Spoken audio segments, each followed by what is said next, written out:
Hello everyone, welcome to the show. My name is Janet Unterschlag and I'm here to do English with you. Firstly, a big shout out to Liberty. They make this possible and they've been in education in South Africa for over 30 years. Please would you download the Tenfold Education app to see what is on offer and how you can benefit. And would you follow us on YouTube at Mindset Learn. Our focus in this show is the common exam mistakes with a specific emphasis on English first additional language. So this is paper 2, and I know you feel very strongly that you've seen the instructions over and over and over again. But please read the instructions in each examination to see what is the same, what you're familiar with, and what is different. Very important is what you answer in this paper. So there are 4 genres,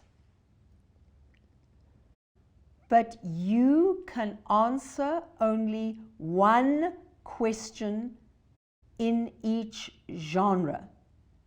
So you cannot answer on the 2 novel questions. You can't answer on both dramas.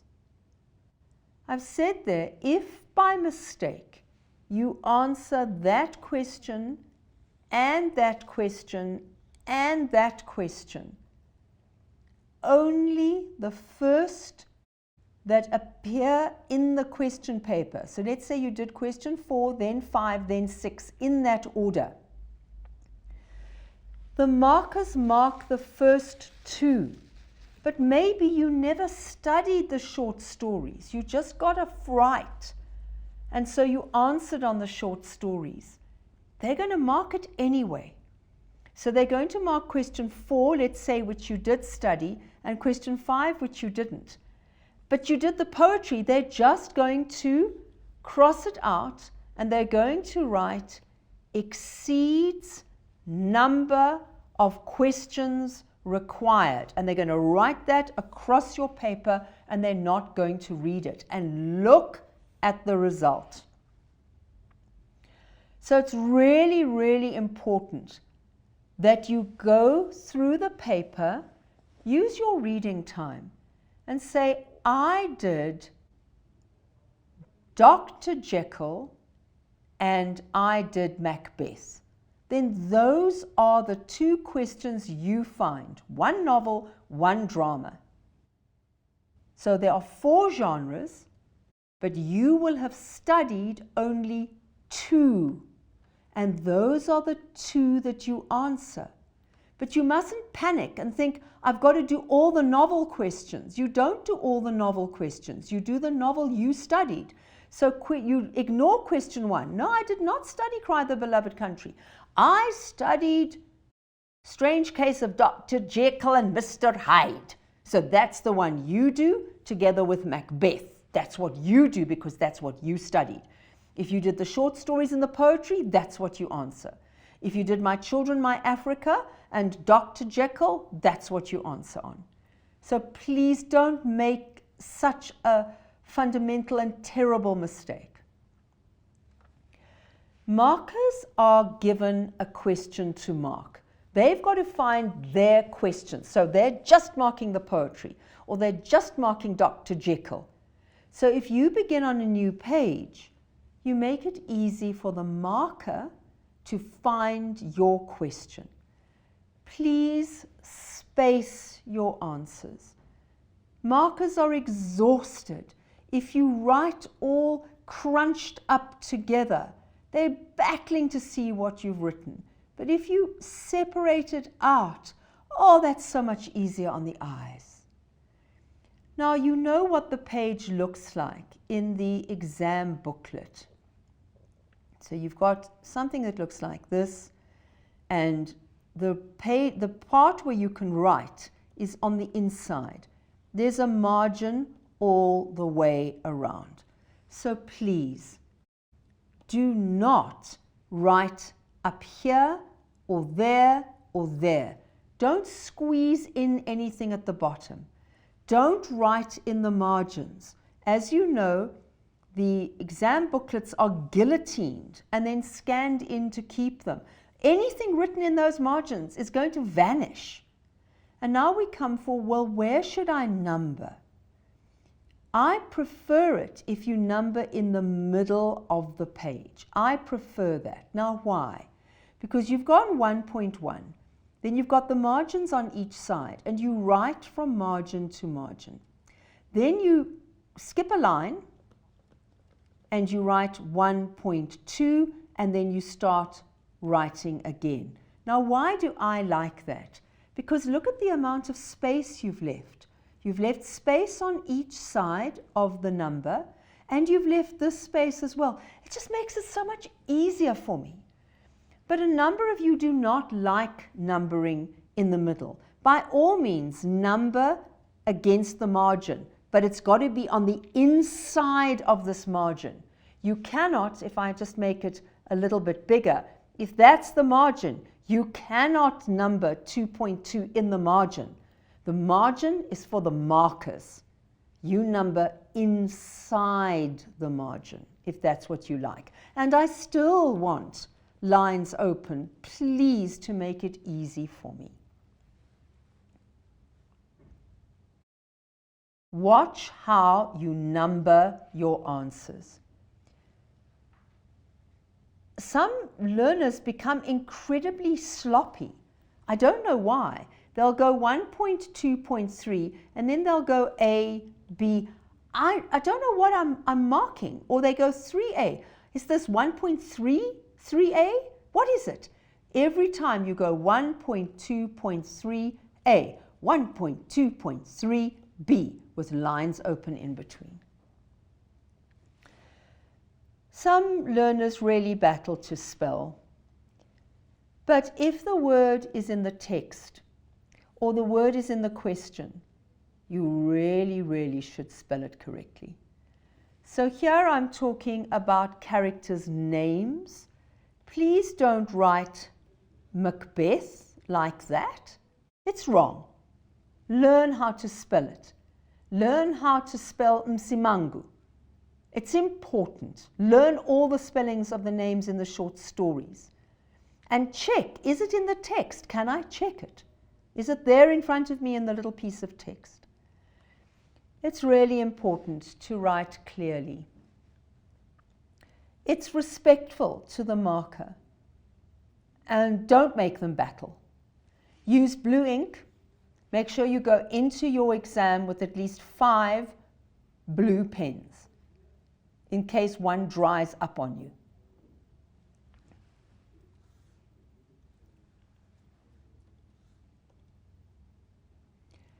So what should you bear in mind while you're preparing for this paper? I've said there, you've got to have a really, really good knowledge of the texts. Some of my learners look at the extract and they don't know where it comes from. I had some learners coming out of a prelim paper once and said, we didn't recognize the second passage at all. You must be able to place it in context, because you often get a question like, describe the setting, and I'll come back to this in a moment. Describe the setting, and that means you have to know when and where. That means you have to know when and where that passage is happening. You have to study. This is a paper for which you study. This is a learning paper as much as life science. They will give you level 2 questions. 40% of the paper is level 1 and 2. So, name, who, what, when, how, identify, state, describe. These are meant to be the easy marks. So things like describe the setting of this scene is meant to be really easy. Then when you come to level 3 questions, This is your inference. But infer is when you guess from something that you're told, you guess something you're not told. But you're meant to have explained and discussed, and you're meant to know a lot about that text because you've studied it really, really, really thoroughly.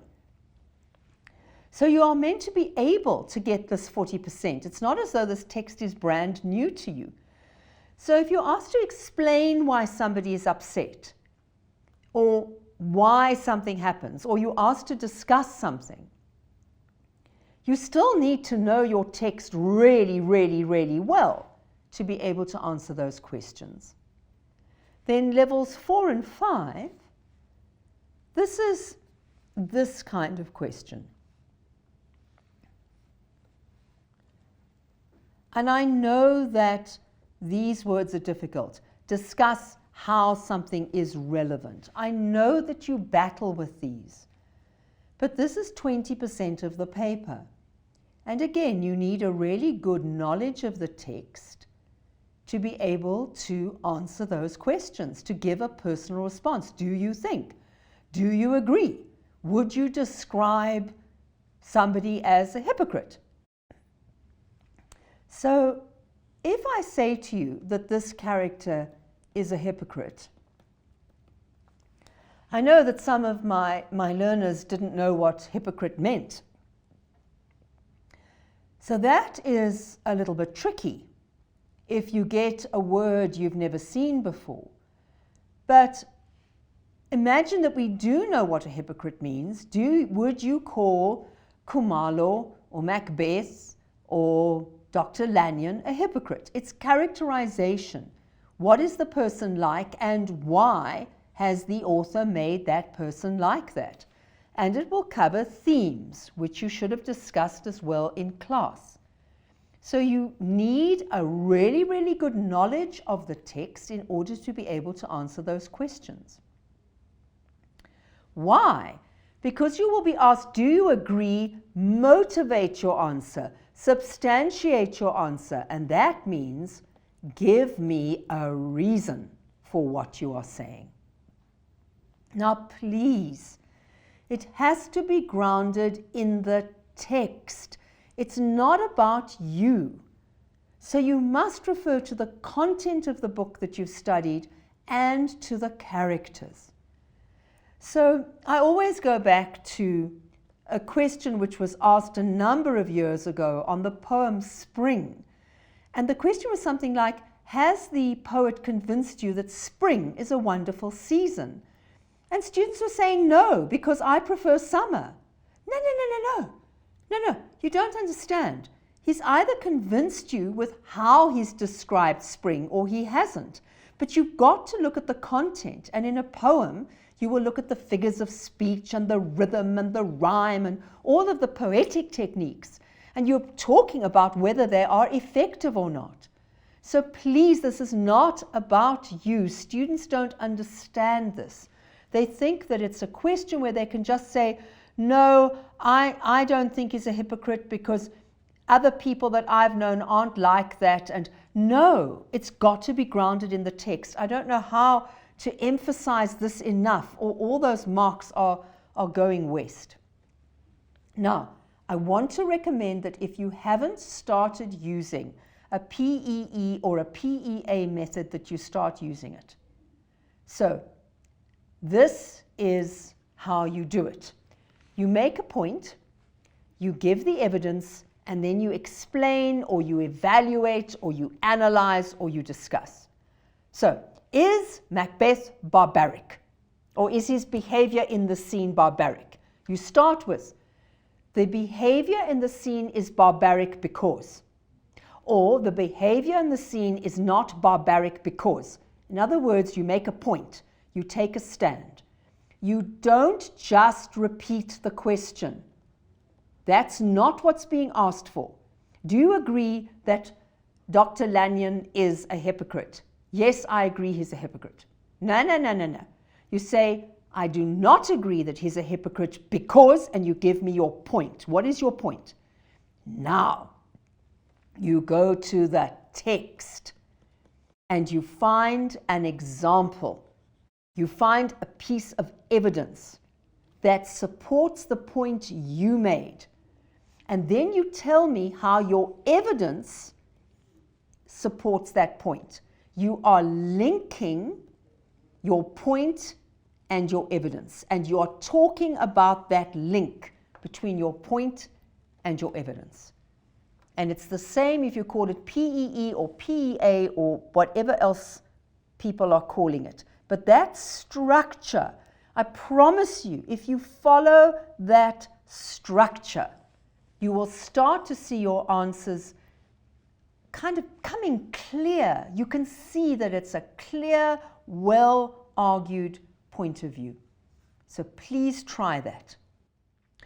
And one of my students said to me only yesterday, I'm really enjoying this method because she can see how her answers are improving because she's using it as a frame in which she puts her answer and it comes out so marvelously. Before I go on, let's take an ad break.